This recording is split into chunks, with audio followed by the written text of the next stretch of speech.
My name is Zach Ellison. I'm 36, and I worked as a senior product designer at a fintech company in Tampa, Florida. You know those humid Florida mornings when the air conditioning hits your face as you walk into the office? That's exactly how I felt walking into Blue Current Financial 4 years ago. Relieved, hopeful, ready to make my mark. To continue listening to this beautiful and special story, please hit that like button and subscribe to the channel. Write your name and the city you're watching from so I can include a special shout out for you in an upcoming story. I thought I was walking into my dream job.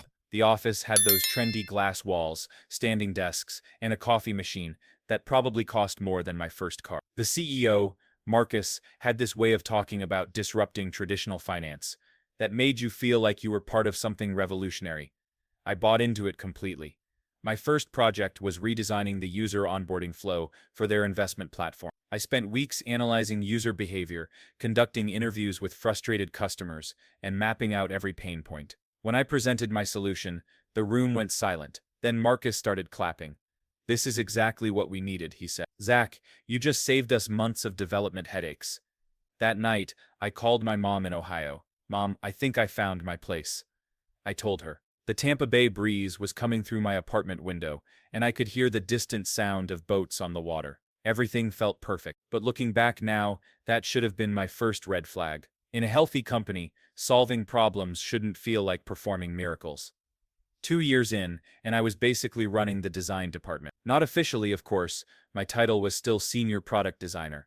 But I was mentoring 3 junior designers, leading cross-functional meetings, and somehow became the go-to person for every design emergency. "Zach, the client presentation is tomorrow, and the mock-ups look terrible. Zach, can you hop on a call with engineering? They're confused about the specs.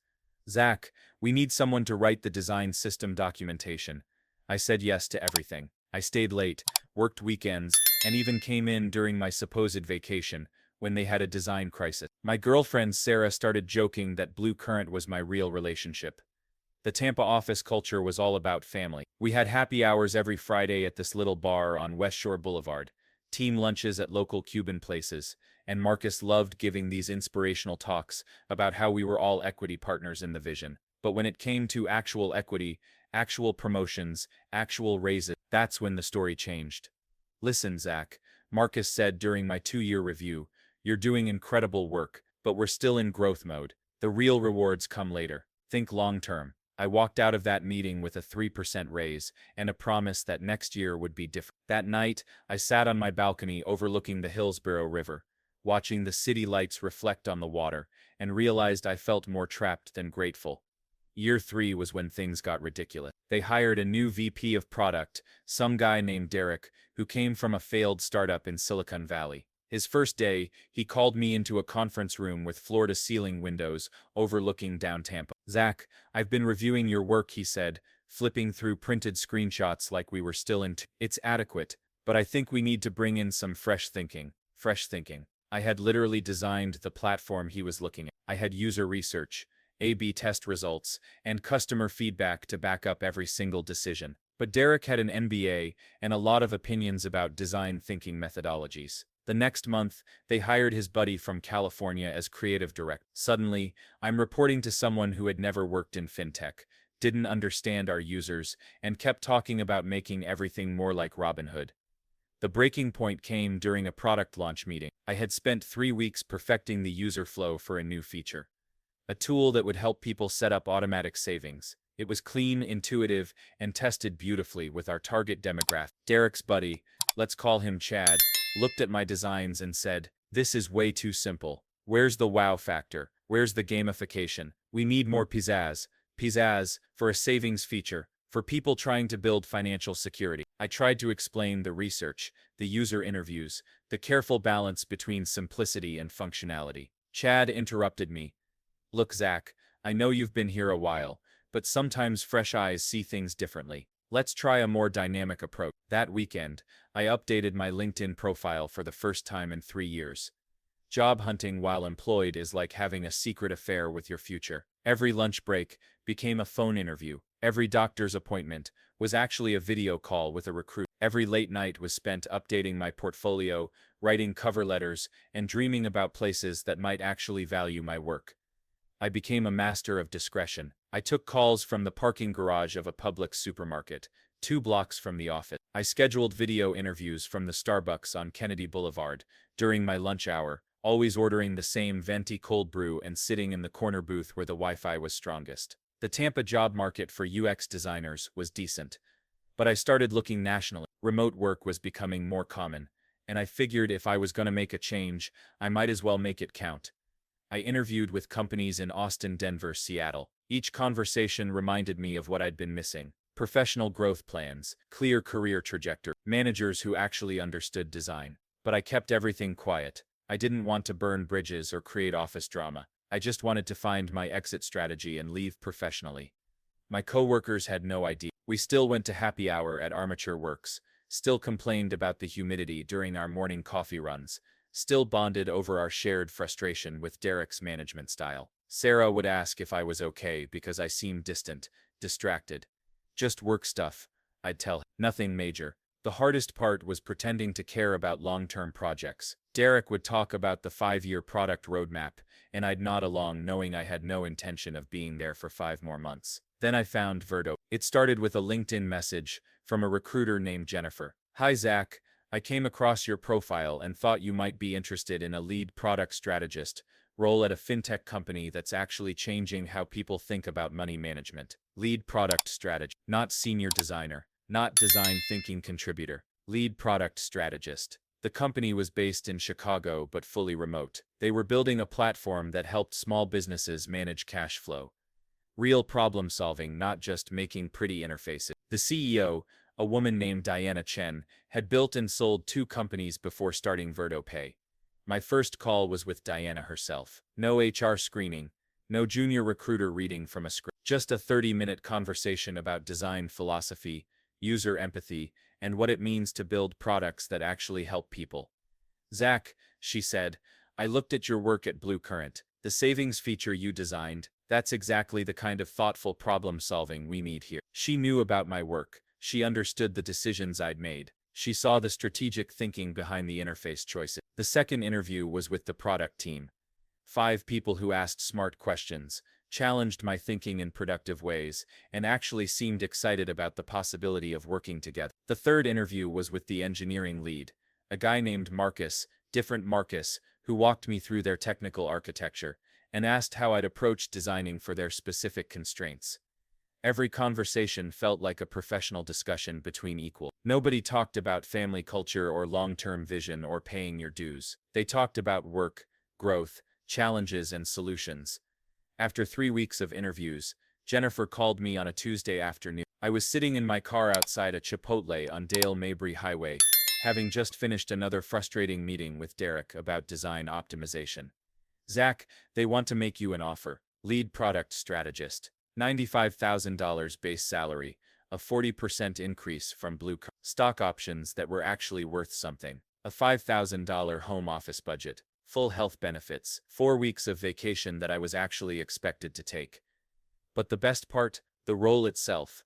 I wouldn't just be designing interface. I'd be shaping product strategy, working directly with the CEO on feature roadmaps, and leading a team of designers and researchers. I'd have budget authority, hiring input, and a voice in company direction. Diana called me personally to extend the offer. "Zach, we don't just want you to make things pretty, we want you to help us build something meaningful." I sat in my Tampa apartment that night, looking out at the city lights, and realized I'd been holding my breath for 2 years. For the first time in forever, I felt like I could actually breathe. But there was a catch. VerdoPay was launching their redesigned platform in 3 weeks, and they wanted me to be part of the announcement, a live stream event where they'd introduce the new product and the team behind it. "We're doing a Friday afternoon launch," Diana explained. "Big live stream, press coverage, the whole thing. I'd love for you to introduce yourself and talk about the design philosophy behind the platform." I said yes immediately. Then I realized what that meant.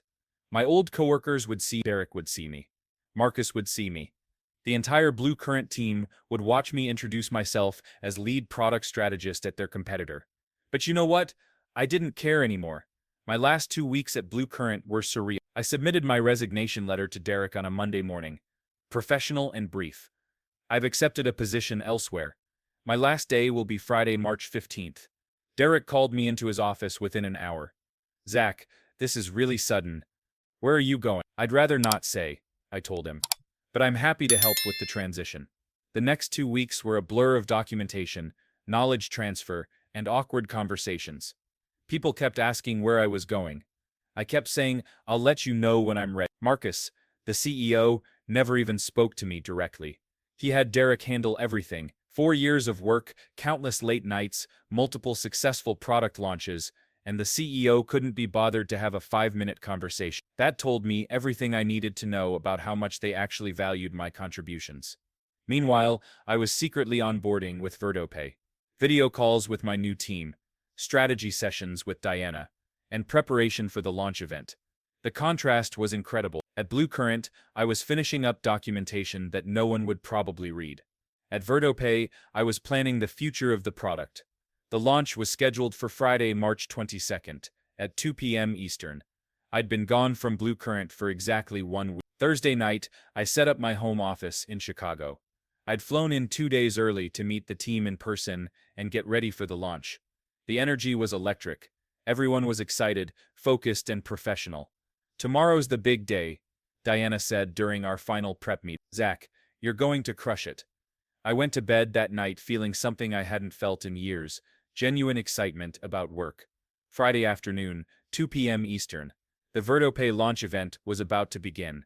I was sitting in the company's downtown Chicago office, overlooking the Chicago River. The setup was professional but not pretentious. Clean backgrounds, good lighting, multiple cameras. Diana had hired a real production team for this. The live stream started with Diana introducing the company, the vision, and the new platform. Then she started introducing the team. Now I want you to meet our lead product strategist, the person who's going to help us build the most intuitive financial tools on the market. Zach Ellison. The camera turned to me. I looked directly into the lens and smiled. Hi everyone, I'm Zach Ellison, lead product strategist here at VerdoPay. I'm incredibly excited to be part of this team and to help build products that actually solve real problems for small business owners. I talked for about 3 minutes about the design philosophy behind the platform, the user research that informed our decisions, and the features we were most excited to launch. I felt confident, articulate, and genuinely enthusiastic. Back in Tampa, the Bluecurrent team was watching. I found out later that someone had posted the live stream link in their general Slack channel.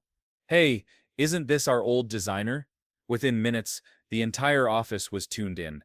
Derek was in a meeting when someone interrupted to show him the stream on their phone. Marcus was apparently in his office when his assistant knocked on the door to tell him that his former senior designer was on stage at a competitor's launch event. My old coworkers started texting me immediately. Dude, are you seriously at VerdoPay? I'm watching you on the launch stream. This is wild. So this is where you went. You sneaky bastard. But the best message came from my friend Jake, who still worked at Bluecurrent. Derek's face right now is priceless. He looks like he swallowed a lemon. The weekend after the launch was a blur of congratulations, LinkedIn messages, and texts from former colleagues. The live stream had been a success. VerdoPay's platform announcement got coverage in TechCrunch, FinTech News, and several other industry publications. But the real drama was happening back in Tampa. Monday morning, I got a call from Jake. Dude, you need to hear this. Derek called an all-hands meeting this morning. He spent 20 minutes talking about loyalty and commitment and how the company had invested in people who didn't appreciate the opportunity. Apparently, Derek had also sent an email to the entire company about protecting confidential information and respecting non-compete agreements, neither of which applied to me, since I'd never signed a non-compete and hadn't taken any confidential information. The funniest part, they removed me from the company website without telling me. All my case studies, my bio, my project descriptions gone, as if I'd never existed. But you know what they couldn't remove? The products I'd designed, the user experiences I'd created, the problems I'd solved. Those were still there, still working, still helping their customers. Marcus finally sent me a text on Tuesday. Congratulations on the new role. Wish you'd given us a chance to counteroffer. Counteroffer. After 4 years of broken promises, ignored contributions, and watching less qualified people get promoted over me, he wanted to make a counteroffer.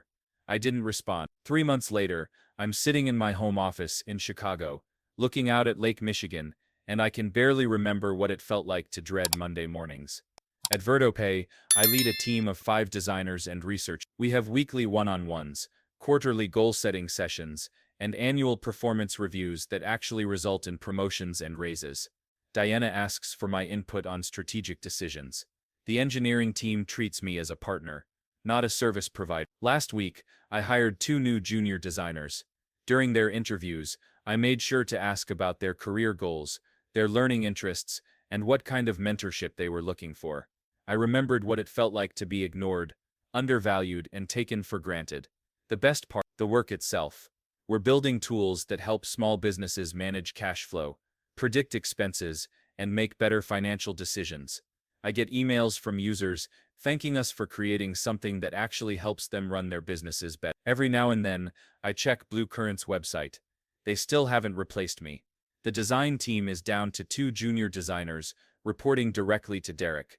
Their last product launch was delayed by 3 months, and their user reviews have been getting worse. I don't feel vindicated or vengeful. I just feel grateful that I finally found the courage to leave.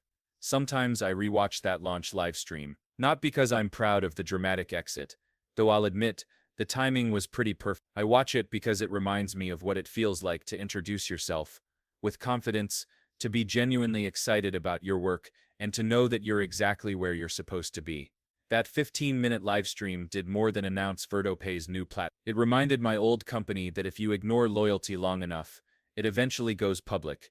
And it reminded me that sometimes the best career move is the one that scares you the most.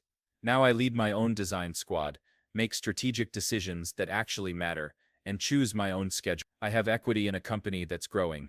I have a boss who values my input. I have a team that respects my experience. But most importantly, I have something I didn't have at Blue Current: a future.